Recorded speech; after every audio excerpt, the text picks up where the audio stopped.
You've heard the legend before, Afghanistan, the graveyard of empires.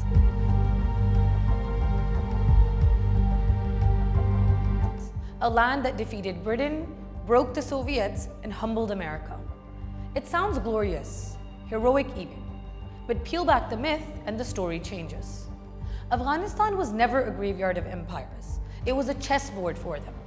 Empires didn't die there, they just packed up and moved on. London didn't fall, Moscow didn't crumble because of the Hindu Kush, and Washington wasn't buried in Kandahar. They came, they rented influence, and when the cost got too high, they left.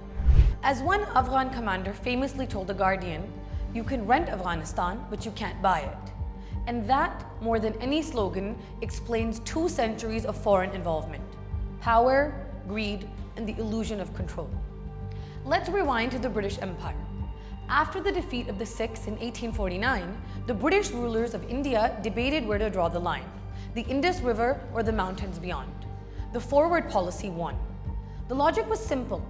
If they didn't control the passes, the fierce tribes would raid across the border. So the British moved forward, not out of conquest lust, but out of security paranoia.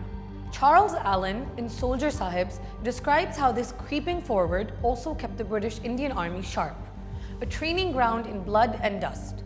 The tribes of the frontier were labeled protected nationals, not citizens. Afghanistan itself, not worth the cost of occupation. Too poor, too harsh, too divided.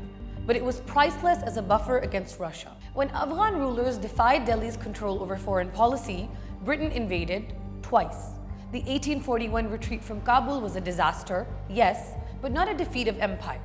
An army of retribution returned, razed Kabul, rescued captives, and reinstalled a pliant ruler. In 1880, General Roberts' march from Kabul to Kandahar crushed Ayub Khan's army. By 1921, through the Treaty of Rawalpindi, Britain allowed the Emir to call himself king, but only after ensuring Afghanistan stayed within its orbit. From 1838 to 1921, Afghanistan wasn't a defiant victor. It was a vassal of British India. Next came the Soviets. From the 1950s onward, Moscow controlled Afghanistan's aid, policy, and military. When the Red Army invaded in 1979, the resistance that followed wasn't purely Afghan courage. It was a coalition project. Pakistan provided sanctuaries, the US and Saudi Arabia sent money, China sent weapons. By 1986, Soviet air power had nearly crushed the insurgency, until Pakistan's General Zia convinced the Americans to send Stinger missiles. Those missiles changed everything, forcing the Soviets to withdraw. Once again, Afghanistan wasn't the slayer of empires. It was the battleground of superpowers, their money and weapons turning its valleys into fire. Then came 2001. America, armed with global resolve after 9/11, invaded to dismantle the Taliban. For 20 years, the US and its allies poured in billions, trying to build an army, a democracy, a nation.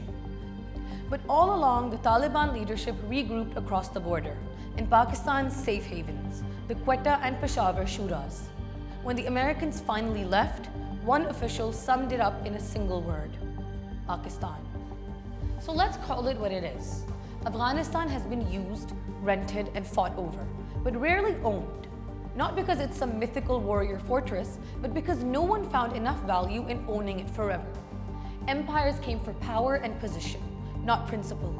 And Afghans, fragmented and exhausted, were left to carry the cost of everyone else's ambition. Mount Stuart Elphinstone, writing in 1809, called it a nameless and borderless country. He was right. Its name, its borders, even its identity were drawn by outsiders, mainly the British. The myth of the unconquerable warrior nation hides a harsher truth. Afghanistan's tragedy isn't that no one could conquer it, it's that everyone tried.